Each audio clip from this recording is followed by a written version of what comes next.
This is Flipping Tables.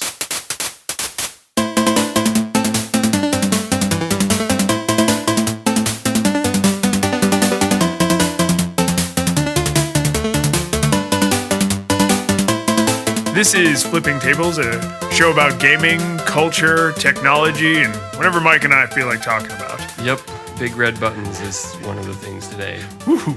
I'm one of your hosts, David Lyons. And I'm Mike Edwards.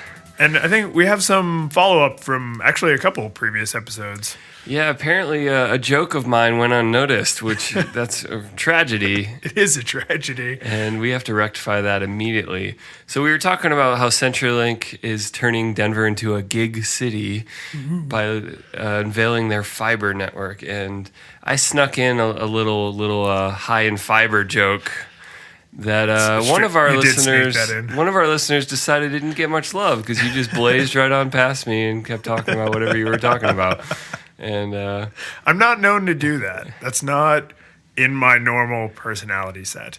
But again, I'm as surprised as he was. I'm okay with a form of comedic backdrop of like the little like rat creature on Jabba's shoulder that's just like laughing and saying little things that aren't really important and don't merit like a pause and consideration. That's fair. So it happened. Or everyone maybe recognized it. A less embarrassing rat on Jabba's shoulder would be like Higgins with Jimmy Fallon. He's always like saying things, and it's not like you're supposed to stop and like go, "What you said there? I see it." So are we going to throw a clip in? Do you have it? I listened through it. I don't know if it's clip worthy. I think when, like I'm just saying, like if you stop and go back and try to like focus on it, I don't think it's that funny. But I think just in passing as this little snipe that just comes in out of nowhere of just high in fiber, it's funny. And so thanks, Brett, for the compliment and for calling it out. And always happy to talk about something I did that someone else thought was good. Yes. I would say most people probably fit into that. But yeah, good. Good on you, Mike. Yay. Well done. Capital work. So an annoyance gate, do you want to tell us? God damn it. So when you become an adult, you eventually start to whittle down the list of things that just like make you grind your teeth and drive you to like unreasonable fits of anger. And one of the things that's still on my list is how every crisis ends in gate. And the thing is, so my wife, who is usually not the kind of person to just like jab at someone just to mess with them, but she makes exceptions for me. Is that a wound? Let me stab it. Exactly. She is a good person, so she doesn't do that. But I'm her husband, so I don't fall into the people who deserve respect category all the time. So we're sitting at dinner, and I honestly forget sometimes that she listens like the day we release, because she doesn't subscribe, so she actually has to like follow the schedule, and that's awesome and flattering and all like that. And she was like, "Oh, are you caught up on The Daily Show?" I was like, "Oh, I think so. I might be an episode behind because, we time shift and all like that." And she was like, "Oh, did you see the thing about Obama?" I was like, I don't know which thing. And she was like, "Oh, the salute when he got off of Air Force One. They're calling it Coffee Gate." And I was like, why does everything have to end in gate? And then I realized she had this like smirk on her face. And I was like, you did that on purpose. Why did I tell you that bothers me so much? So that's like now my lot in life is to just be consistently reminded. And now every listener of the show is going to bother you with that. Oh, yeah. No, certainly. And I figured the wound is already open and gaping, so it's like if I can get people to stab me fast enough, I'll just die. It's one way to look at it. Yeah. So, and then this even came up, I think we were talking about Gamergate. Like we were actually talking about it, not just the ridiculous name. And then Bendgate. Yeah. And you made the point that it should be Benghazi. If you're going that was a competing one. I think it's better. One, I mean, just my personal taste, but also like there's an actual pun in there in the name, whereas Bendgate is just like tacking gate on. Well, I think Benghazi is good if you think the actual Benghazi was overblown or not. Yes. Because like Watergate, legit, actually a scandal. It was actually a thing. And so I don't know. I don't know where I fall on this, but it seems like if you say Benghazi, some people are like, "Oh, that serious actual scandal." Yeah, that's true. It gets tied too much. Kind of depends on what side you stand on with that. I think for people that are just fans of puns, which I am, it's a winner. But. It is. I think pun in my book usually gets a lot of points. Like but even if there was no other topical, like, oh, Benghazi was also overblown in some people's opinion, and this is also overblown. It's like, it's just a pun. This kills the joke if you're going to analyze. Nah, man. Every good joke requires explanation and analyzation. You have to just drive it home. Wait, that might not be right.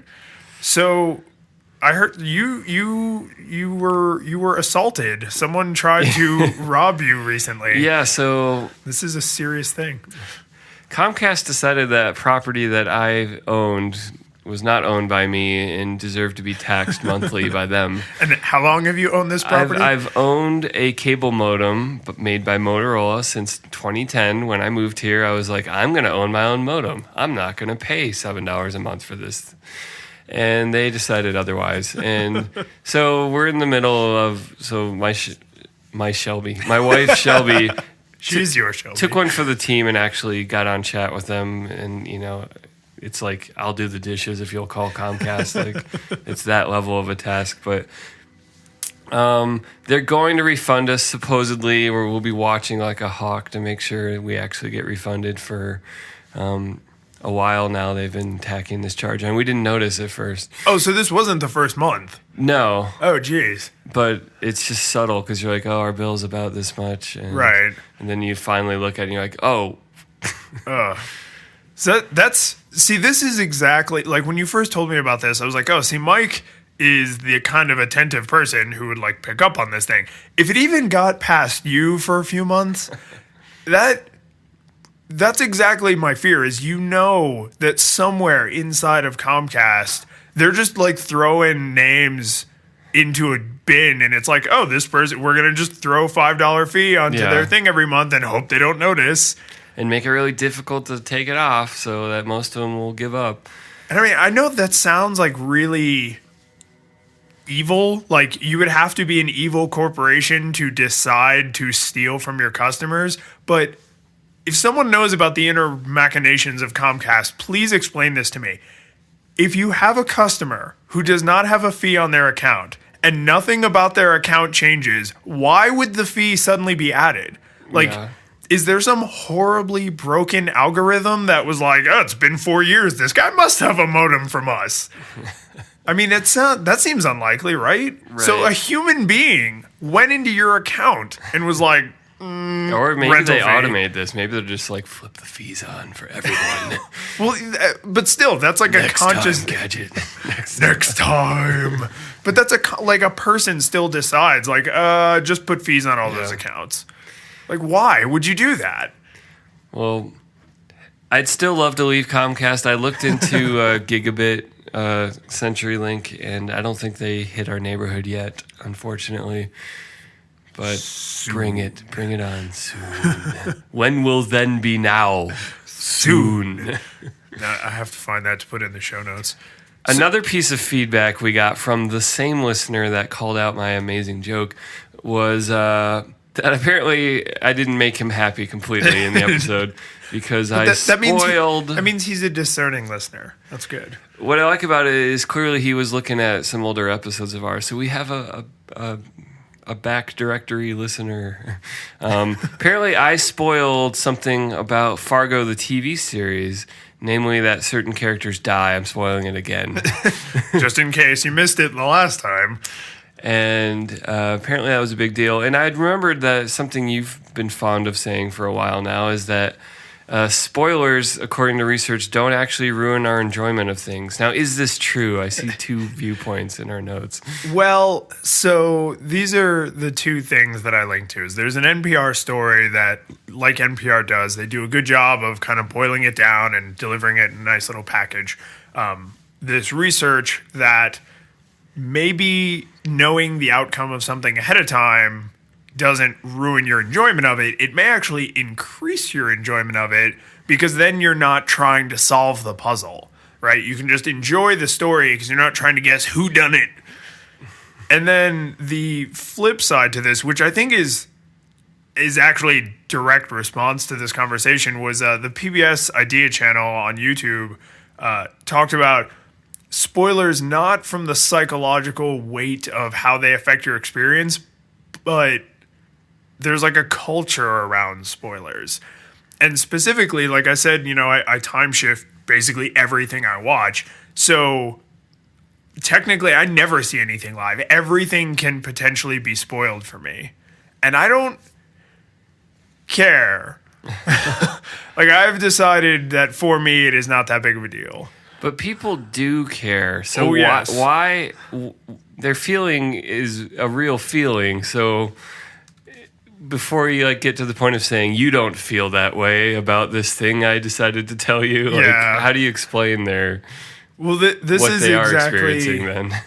exactly what I had to come to, and maybe not everyone feels the way I feel about this. This is a big landmark in your growth as a person. Sadly, it really is. But I mean, I have frequently in my life, well into my adulthood, caught myself saying yeah, I understand that you think that, but you're wrong, and here's why. So stop thinking what you think. And it's kind of like, is it worth being right? Yeah. Like maybe it's true. Maybe most people don't actually suffer a loss of enjoyment by getting spoiled, but does it matter? Do I have to be right about this? To me, is there a difference between the Sixth Sense ending and just not wanting to know everything about something you're about to watch? I'm sure there's some nuance to the research. Oh, Bruce Willis is dead. Changes your entire approach to the movie, but maybe it doesn't change how enjoyable of a movie it is. Yeah. But there's probably a certain nuance. There's movies coming out this fall. Interstellar is one of them. I just want to go in with as blank a canvas as possible. Not because I think there's some big shocking surprise that it's I just want to go and experience that film and sort of let's let Christopher Nolan tell the story, not someone else summarizing it in a terrible way. They do this. And with no context and no, I want his present, because that's a movie. It's his present. He decided these images in this order with this sound. See, I have created something. This is a very interesting viewpoint to me because you're essentially saying that you're sailing. You're sailing away. You're essentially saying that to you, in certain contexts, even a trailer would be considered a spoiler because it would taint your virgin experience of this movie. Well, it doesn't mean I can't enjoy the movie because I saw a trailer, but I like going into a movie knowing nothing sometimes. I just want to show me something, magician. Right. But that I would never have thought of it that way. But I think exactly because of we like to complain about trailers for showing the whole movie and showing everything. Clearly, there's a reason that's popular for trailers because people actually do want to see a mini movie with trailers. A story is told to them that and oftentimes has a 3-act structure in the trailer, let alone the movie itself. And so clearly, people do like being told things ahead of time, but. Well, I've heard, just a side note, I've heard people argue that since separate production companies usually do the trailers, I've seen trailers that were better than the movie they were about. Absolutely. Right? So it's maybe the trailer is its own little, mini thing, and then the movie is the bigger thing. Yeah. I guess it's sort of like how people complain that video games aren't innovative, but they keep buying the same old shit. And it's like people complain that trailers reveal everything, but they keep going to movies more that show them everything in the trailer because then they know what they're getting into. Right. Which I think, like, again, I would love to have this argument with someone and then have them probably not want to talk to me anymore. But part of me wants to be like, oh, you know that movie that you made a point to, like, you got a babysitter and you left work early so that you and your wife or your husband or whatever could, like, go catch the matinee because you really wanted to see it, and you paid like $35 to sit there with a bucket of disgusting popcorn because you saw the trailer. That's a kind of spoiler. Like, you didn't go in to a blank slate. You went in knowing and expecting a certain thing. Yeah. And it's like, so maybe it's not like most things. Maybe it's not all or nothing. Maybe it's like, well, I want to know what I'm getting into, but I don't want to know everything. Yeah. So I don't know. I have found that. Well, to me, this is like the Hitchcock principle of like, you need the MacGuffin. And so like a movie trailer, a good trailer will leave you with that feeling of like, what's in the briefcase? I just gotta know. Like, and you're Is that hooked. Psycho? Where they never talk about it again? Yeah, that's the thing with the MacGuffin. Spoiler, sorry. You introduce it, and it doesn't, like, some movies you will reveal the MacGuffin, but sometimes you don't have to. It doesn't matter. It's just there to hook the audience of, like, what's in the box? What's in the fucking box? I think that may be the longest running thing lately. Is that it's Seven, yeah, right? Seven. It's the end of Seven. Spoiler. Actually, we didn't say. But no, I didn't know. That movie's like 20 years old. Yeah, it's like 17 years old or something. Yeah, it's really old. Well, it's almost is old actually enough to drink outside the U.S. It can be drafted in Canada. So this is actually a really interesting concept to the spoiler. And like for me, this is statute of limitations. Yes, this is exactly why I made the personal decision. I sat down with my pastor and we decided that I don't care about spoilers because I time shift everything. Like I either watch it on Netflix or on Hulu or I rent it from a Redbox or whatever. But I get to it way late, sometimes ridiculously late. Like Breaking Bad was done before I started it. And that's like, I don't have a problem with that, but I also don't go on like media blackout. Yeah. Or you don't like, it's not like everyone has to stop talking about everything. That was the funny thing, because that was actually one of the monologues I really liked about Seth Meyers when he started his new show that I don't like very much. But this monologue was awesome. He's like, I want to talk about True Detective. No, you're spoiling it by not letting me talk about it because you haven't watched it yet. Right. So don't tell me I'm spoiling it. You're spoiling it. You're spoiling my experience. Well, this is kind of making me think of the Saved You a Click thing where they said like, you stole my experience. And it's a little, it's like your enjoyment of a thing isn't isolated to just you. It is your experience of that thing with other people.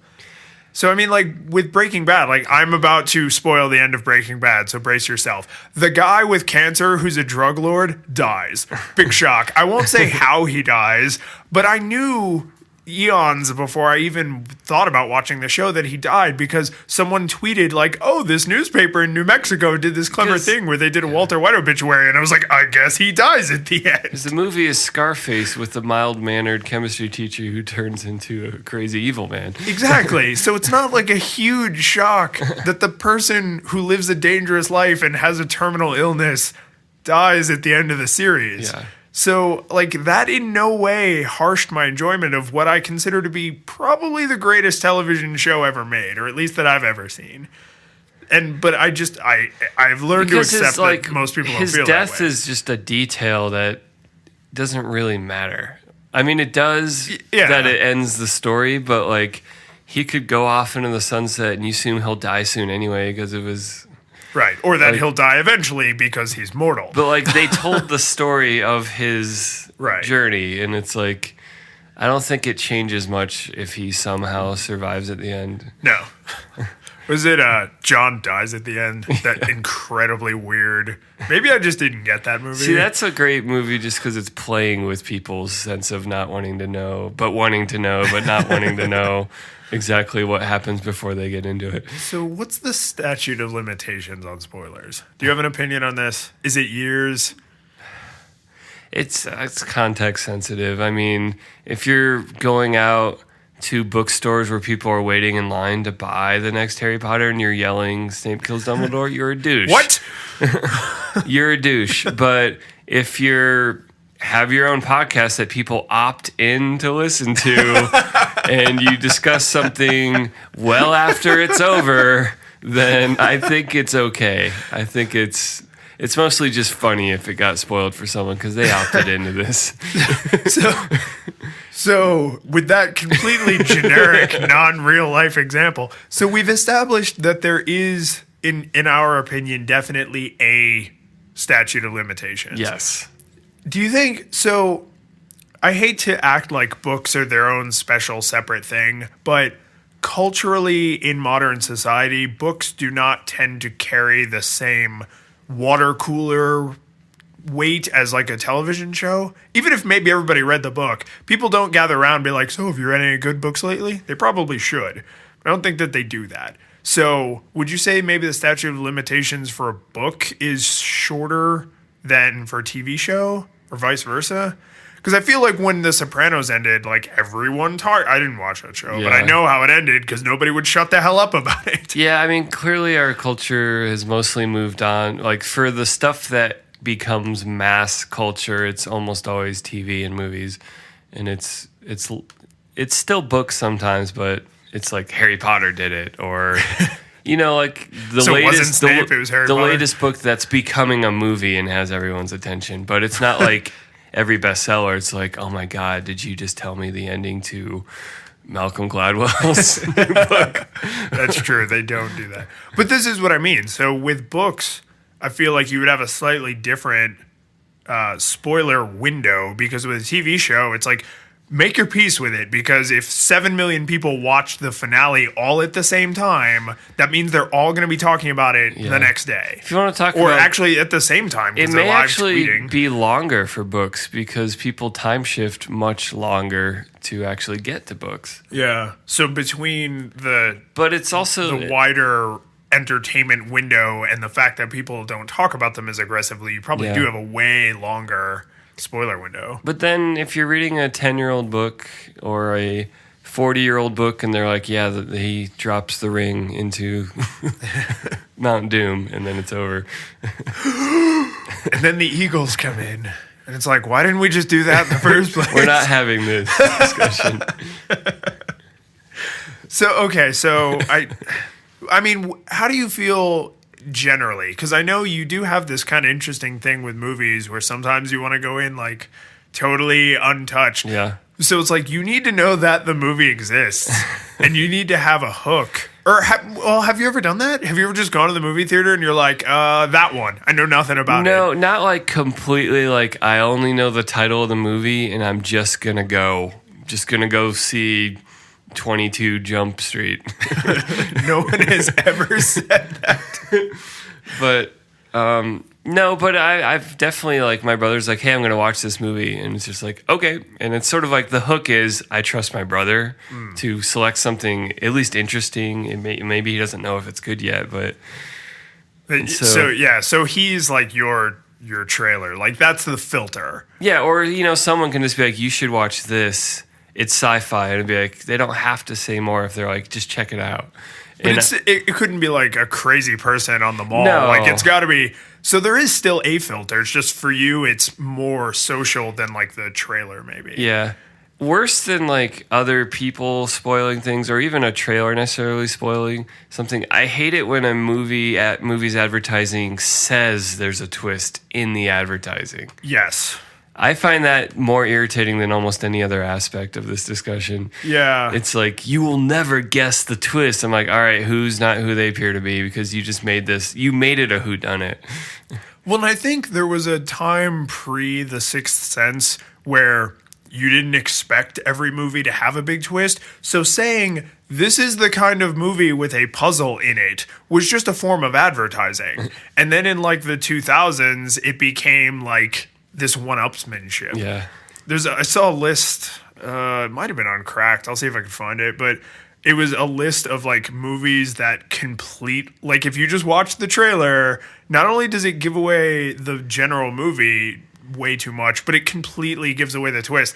And my favorite one is Soylent Green. Because Soylent Green came out, I think a decade or two before I was even born. So, I knew long before I saw that movie for the first time, like what the twist was and what the premise was. Exactly that. So, in case you just got to this planet, Soylent Green is people. Well, in the trailer, it's like this ominous kind of voice with this weird reverb effect just over and over going, "What is Soylent Green?" And the entire time he's saying this, it's pictures of bodies falling into machines and then pictures of people eating food. And it's like, even a small child would see the causality happening in that trailer. And yet, people eat food and then they fall into machines. That's right. Food causes you to trip and fall into machines. But when that movie came out, people still were, because it was a book first, but like when the movie came out, a lot of people were still like shocked and surprised by like, oh my God, Soylent Green is people. Like, you can't ruin that. People need to go in and be surprised. And it's like, no, if you know what this movie is about, you could probably put the pieces together. Yeah. Basically, the one thing I can say for sure is I do know that totally ruining stuff for other people does just make you a schmuck. Yeah. I have done it by accident, and I feel bad. But anyone who ever does it on purpose is always a schmuck, whether or not there's the psychology behind it. I think you just got to find a balance of, like, you can't walk on eggshells at every moment and check. Like, I got to check everyone in the room. Are we all cool here before I talk about anything?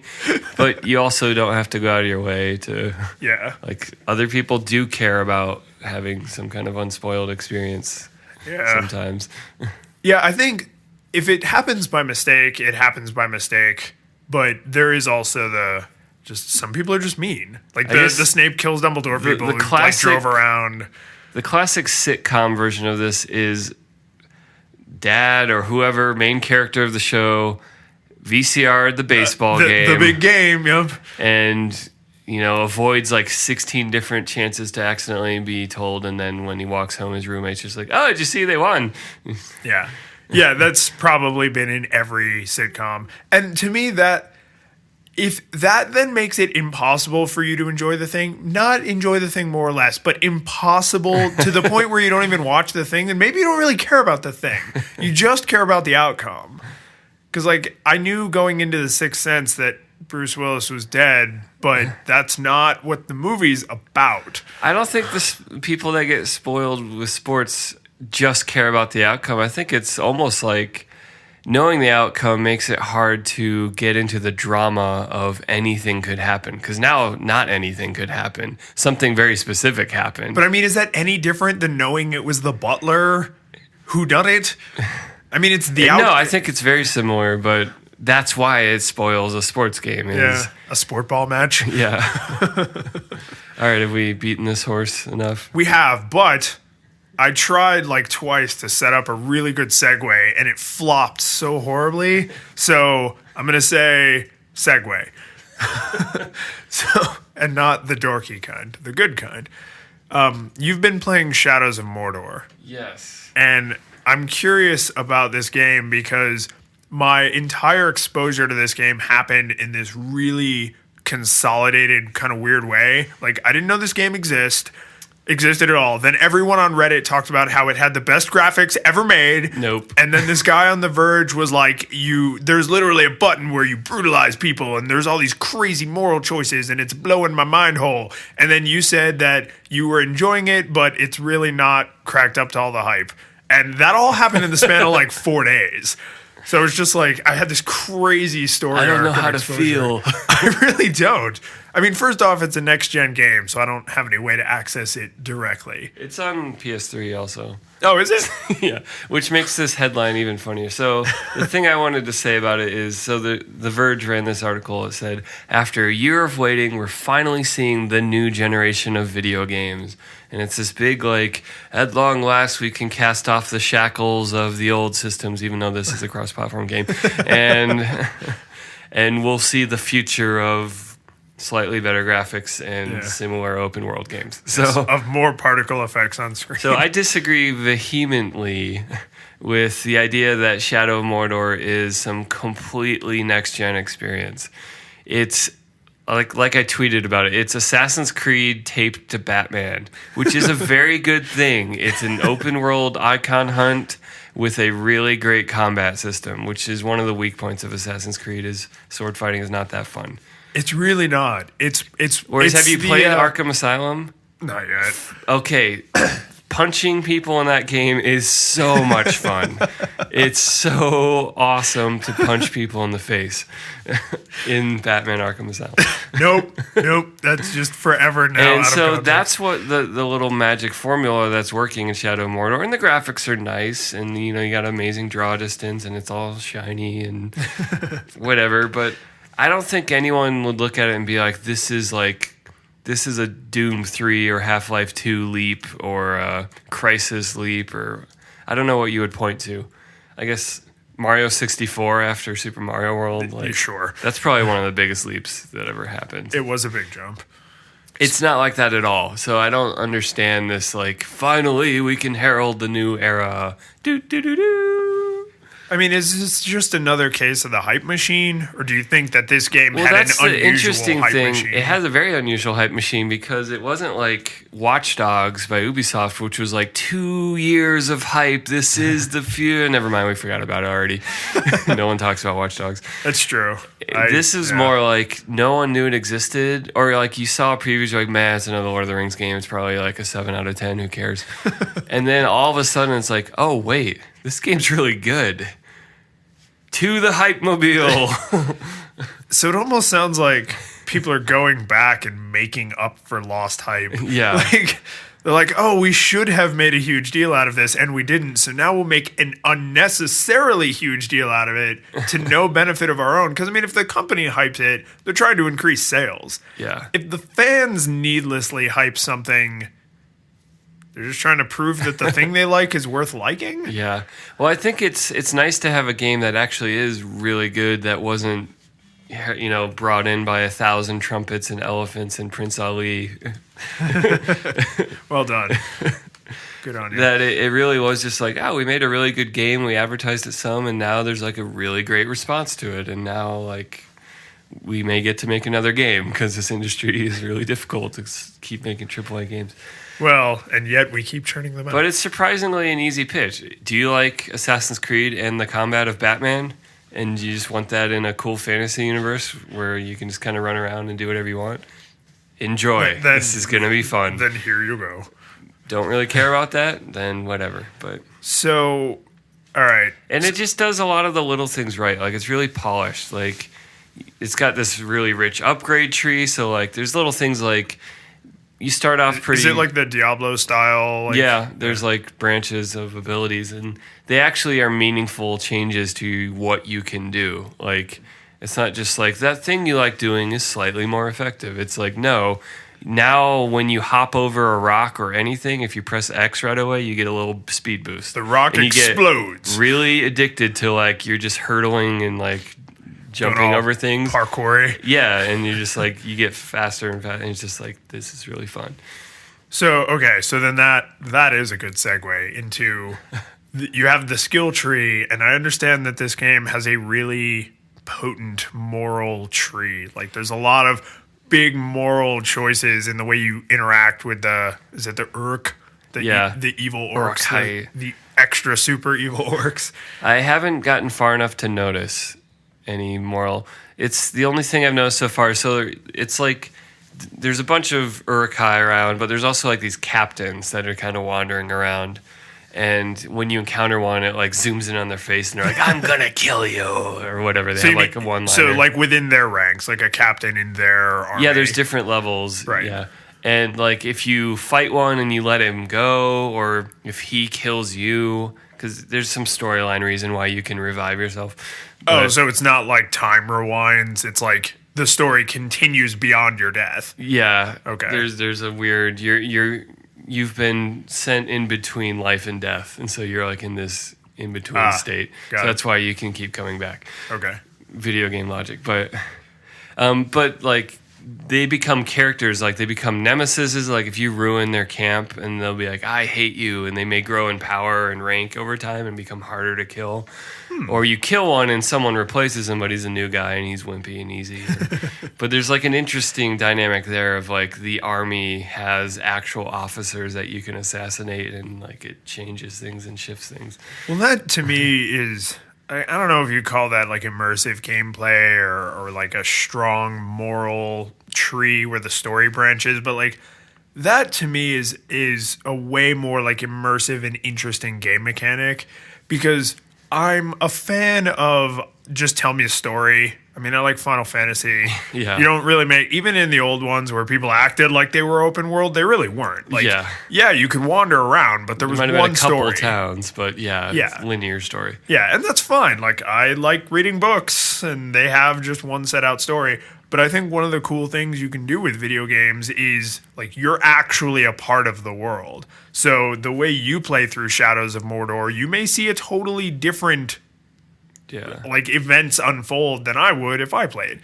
I mean, this is why I think the Fallout games have always gotten such high praise, because they actually, like, different conversations happen. You interact with completely different people. And there's just some nice, what they call, like, emergent gameplay stuff. Like, there's a camp and the orcs are around a fire and some are over here doing something else, and, like, you could try to sneak up and stealth kill a bunch of them. You could run in, swords blazing, and just totally actually brawl them. You could unleash a monster in the middle of their camp and just watch it tear them apart. Like, you have all these options, and they're all viable. It's not like, I don't know, like when I play Deus Ex, it's like, you could be an action hero or stealth, but really it has to be stealth, and if you get discovered, you're dead. Don't even... Yeah. Well, it's like Metal Gear Solid on, like, the highest difficulties. Yeah. It's like, yeah, if you get into a gunfight, you're screwed. But on the easiest difficulties, it's like, you're Rambo! You just run in and guns a-blazing and do whatever the hell you want. And then, you know, the normal is like a nice compromise. Yeah. But so...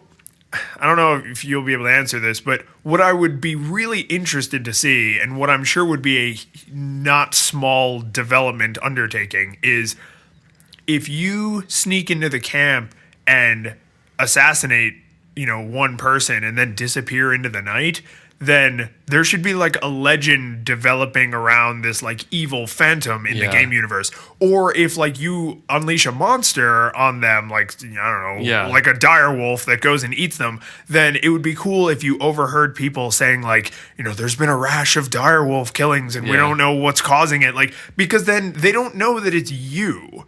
Like, this is a problem I saw with some of the older, you ever play any of the Elder Scrolls games? Just starting with the Oblivion. Yeah, it's most people either start with Morrowind or Oblivion. I actually don't like Morrowind much at all. It's not. I don't know if I've ever actually finished one, to be honest. It's just long. It's almost like Zelda 64, even though I still can enjoy Zelda 64, that it's got this like some kind of rosy. Anyway, you were saying. Yeah, but those games create the illusion that you can like glide through the world all secretively, but you can't. You can go somewhere and steal something, and then 10 towns over you try and sell it, and like, this is a stolen good. It's like, how do you know? Is this a monogrammed fork? Like, how do you know this fork came from John Johansson's house 3 towns over where you've never, ever been? Like, it's infuriating. Nano machines. And there was, did you ever play Baldur's Gate? There's like a whole extension of games based on that engine in that same universe. And there's this one, so in Baldur's Gate, you could like stealth kill someone, but it was really easy to be detected. So eventually you just gave up on it, but you could succeed. You could go into a building, kill someone, and then walk out without the whole town knowing. In Icewind Dale, which I loved Icewind Dale, it was a really fun game, but they just decided, you know what, we can't bother with trying to like create moral choices where people can like affect the world around them. If you kill anyone in any part of town by any means, the entire town knows that it was you and turns on you immediately. And there are always some people in town who are immortal. So they will kill you because they will follow you out into the wilderness and murder you. I just like how there's no cost to these people. It's like my entire existence is how to slay this player. Yes. I had no other, like, my children, fuck them. They can die of starvation. Exactly. I am going to kill. Yeah, it's like Invasion of the Body Snatchers. Like, you show emotion and then they all like know, they zone in on you, like they know that you're human still. And then there was another game, Neverwinter Nights, which was like kind of a spiritual sequel where they took the opposite approach. Anyone who is related to the story in any way is, one, immoral, and two, does not respond to aggression at all. So, like, you can just stand there and just wail on someone with your sword and cast spells at them, and they just do not respond at all. It has no effect on anything except you waste spells. Yeah. So that was a crazy segue. But, like, so Shadows of Mordor, it's just, like, it's good, but it's not all that in a bag of chips. Yeah, it deserves accolades. It seems like a really solid game. We'll see. I'm only like 3 hours into it, so. PS4? Yeah. That version? Yeah. You don't really ever do PC Master Race. I do for first-person games sometimes. Oh, are you a mouse keyboard guy? I do like the mouse and the keyboard. You can't really just do one. Yeah. Especially like if Half-Life 3 comes out, I will play it on a PC with a mouse and a keyboard. But the question is, will you have a dedicated gaming PC or will you have a dual boot on your iMac? Oh. Well, depends. I guess by the time it comes out, it'd probably be multi-platform. But by the time it comes out, I'll probably want a new machine. Oh, fair enough. Because it's going to come out in 2079. So speaking of Windows, I have to give a little shout out to myself. Because I did something a little unusual yesterday where I sat down at my laptop and I was like, I'm going to install a virtual machine with Windows 10 to see what Windows 10 is like. So it's a Mac, so it was on Mavericks. I have a dual boot partition, and I also have a Windows 7 virtual machine for some testing we have to do for work. Installing the Windows 10 preview went so poorly, so early in the process that I gave up on trying to do that. I deleted my Windows 7 virtual machine. I deleted my dual boot partition, and I upgraded to Yosemite.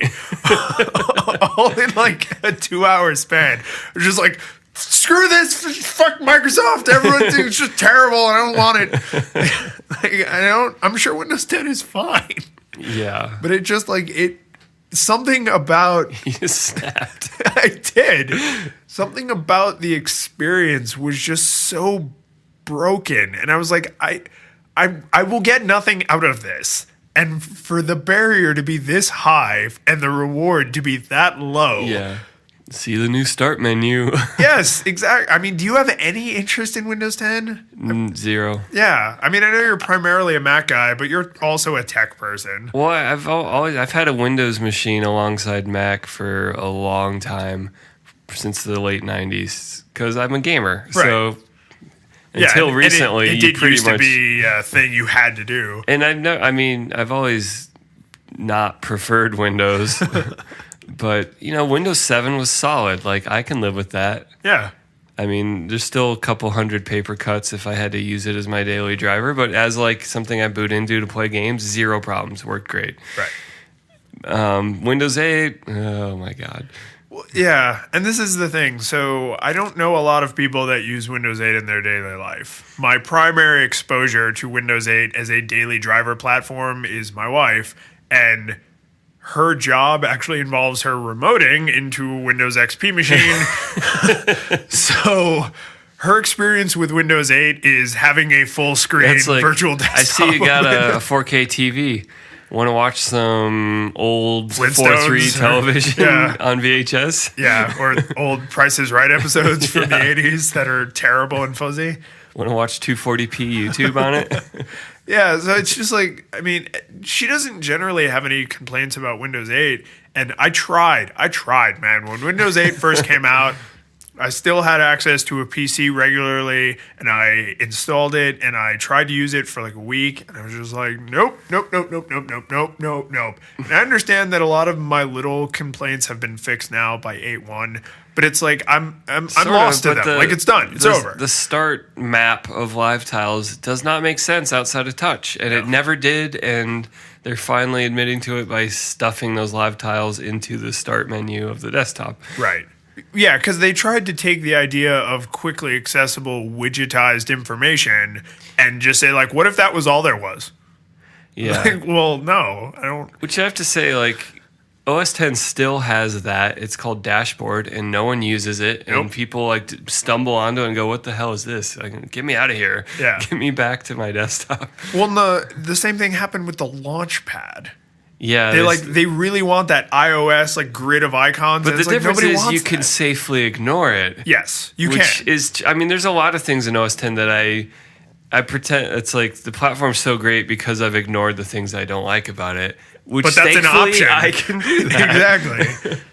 Yeah, and for a long time when Windows 8 came out and people were like, "Oh, they're ignoring the desktop and touch is different and they're two different experiences," I was kind of in the back of my mind. I was like, it's that different. Like, it's just, you're just doing general purpose computing. It's not that big of a deal. And then the more I thought about it, I kept just like slowly coming up with little instances and little reasons that like, it'd be really annoying on touch, or it'd be really annoying to try and do that desktop thing without the right interface. And then I kind of like stopped and looked back at that list of reasons, and I was like, oh, there's a million reasons this is a terrible idea. I just don't get, like, not that Microsoft needs to be like Apple, but why, like, they don't need to make iOS, but why didn't they make a clean break and say, here's our touch OS, you can write apps that are binary compatible and express themselves in different ways, but this is for touch, and we're not going to try to jam one into the other. Well, so now with Windows 10, which is the name is like a whole other thing that I guess we won't bother with. But did you see? Was it you that posted the holy hand grenade thing? Yes. From Monty Python? Oh man, the second I saw that, I was like, this is one of those things I have to share with everyone. Shall not count to 9, except that thou proceeds to 10. Proceedeth to 10. Yeah, that tickled the 12-year-old in me. So so. With Windows 10, they're saying that it's going to have a common kernel, which they say with like every version of Windows, but they also said that it's actually going to express itself a little differently depending on the platform, which, like you just said, makes a lot of sense. And welcome to to responsive design. And I hate to be one of those like Linux did it first people, but Linux does everything first. Linux does everything. It just usually sucks first. Well, but so the Ubuntu their like foray into mobile is this exact idea. What they want, and I don't know how well they've really accomplished it, but what they want to do is you install Ubuntu, period. And then it detects the hardware and the screen and the interface, and it's like, oh, this is a 4.5-inch screen. That's a touch screen. We should go to that version of the interface. Oh, he docked it, and now he has a mouse and keyboard and a 30-inch monitor. Let's go to the desktop environment. Yeah. Let's not show him swipe gestures on his non-touch 30-inch monitor. Gorilla Arms. Yeah. So it's like that makes a lot of sense if it's technologically feasible, like if there's enough computational power. Yeah, so I feel like we'll get there, but I think for starters, it made more sense before we knew what made sense in touch. Like, it's 2006, and the only touch devices aren't very well thought out. Horrible Windows tablets.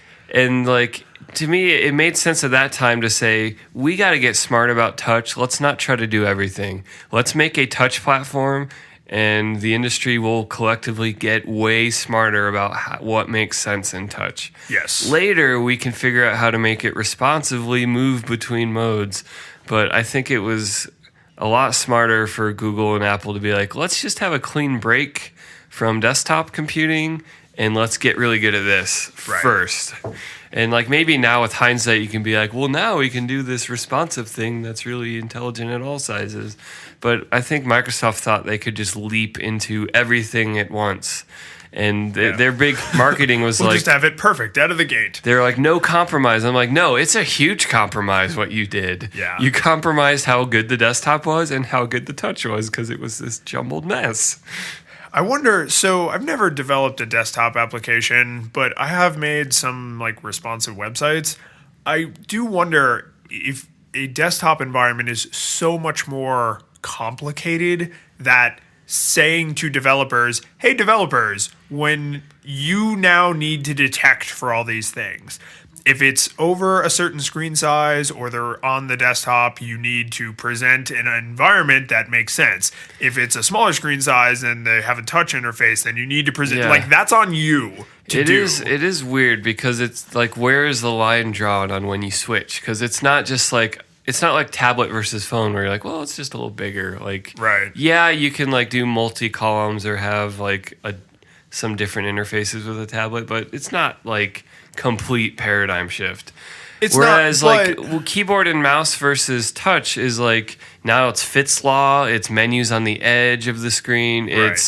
It's more about doing like benefiting from Fitz law than about like your tap target size. And so it's like, but I feel like there are enough indicators that you could make an educated guess.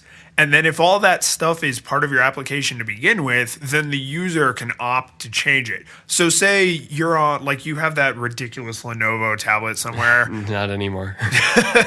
In the garbage it went. The like 14-inch 16:9. Yeah, that, oh God. It looks like a piece of legal paper as a tablet. It looks like that like iPhone 20 with Obi-Wan Kenobi where he's got like... Yeah. So that device to me is a great example of where you have to get the middle of the road experience right, because it's not definitely a tablet and it's not definitely a desktop. So just imagine if you open that and you have it in, landscape mode and the keyboard's attached and maybe you have like a mouse attached or it's got the built-in thing on the keyboard, then it gives you by default the desktop experience. Yeah. And then if you unplug it from the keyboard and you don't have any other kind of interface like wirelessly attached, then it just gives you the tablet experience. And if you open, let's just pick on like Microsoft Word. So if you open Word and you don't have a keyboard and mouse or any other kind of interface design, you get the touch interface for Word, period. If you want to switch to the tiny file menu touch targets, you can, but it gives you the tablet experience. And vice versa if you have the other peripherals installed. Yeah, I don't know if the responsiveness is what's hard. I think it's more just you're asking developers to make a second interface. And so no, you totally are. It's just more work. But that's why I wonder about it with a lot of, especially productivity apps. Like some stuff is designed for mobile or it's designed for desktop, but productivity apps or like Office Suite apps insist that they live in both worlds. They're like, we want to be mobile. And so you're already going to make two apps anyway. Yeah.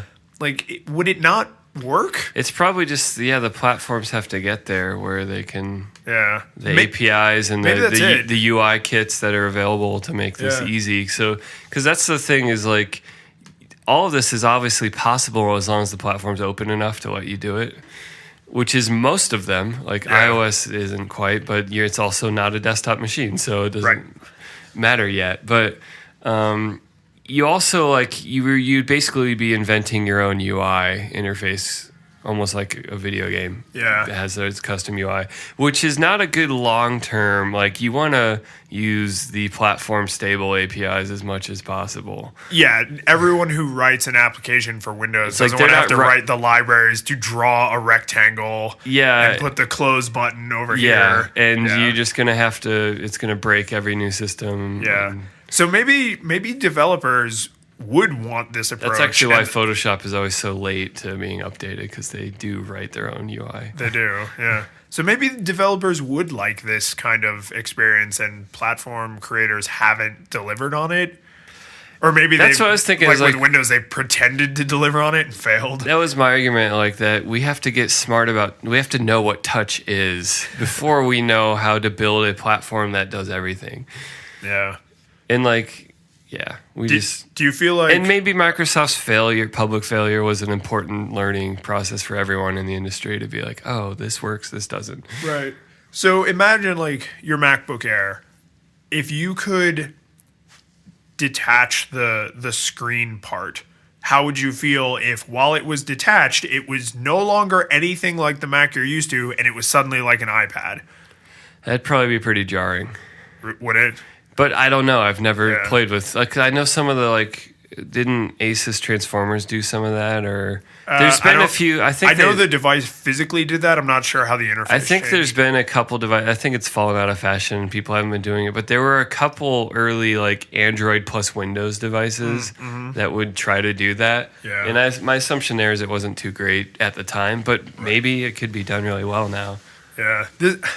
I have to like kind of devil's advocate my own argument is I think I'm probably asking for something that sounds like, oh, wouldn't it be great if everything worked perfectly and was always great? But in reality, there's a reason we separate certain concerns because two great tastes do not always go great together. Like, I know it's kind of a childish analogy, but whenever I hear someone say, well, I like this kind of food and I like that other kind of food, so they'll go great together. It's like you have no idea what's wrong with that reasoning. Like, do you like mayonnaise? Do you like chocolate? Do you want chocolate mayonnaise on top? That's how you get chocolate. Because that's how you get chocolate mayonnaise. Yeah, that's just, I mean, again, I know that's kind of a reductive argument, but maybe there's a reason small screen touch experiences and large screen multi-input experiences are different because they're different. So I don't know. I'm glad there are people working on this problem because I want us to converge on the one magical device that does everything and never breaks and has unlimited battery, but we're just not. We're not there. I do like the thought that we will get there. Like, sorry, looking at the show titles. Yeah, maybe this time we'll have to actually read our potential show titles to the audience. But like how cars are going to get smarter and your phone's just going to project a different interface into your car. Like some of that's going to happen where it's like you have a smart brain of something that's with you, probably a mobile sized device that can just be flung onto anything and adapts itself when it makes sense to that thing. Yeah. And so maybe if you flung some apps, it'd just be like, well, it doesn't really make sense to blow this note list app up to a 4K TV.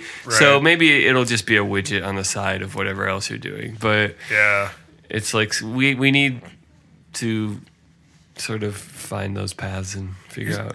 TVs are kind of, and we don't have to go down this rabbit hole because we're kind of running out of time here, but I think TVs are an interesting, because people always talk like phone, tablet, desktop, or I say desktop and laptop interchangeably, but you know, those size experience. But then there's a lot of industries that are very interested in what I hear referred to begrudgingly as the lean back experience, which means a television. Yeah. You know, something you're 10 feet away from that's very large, something that you almost definitely do not have complicated interfaces with, like a mouse and keyboard.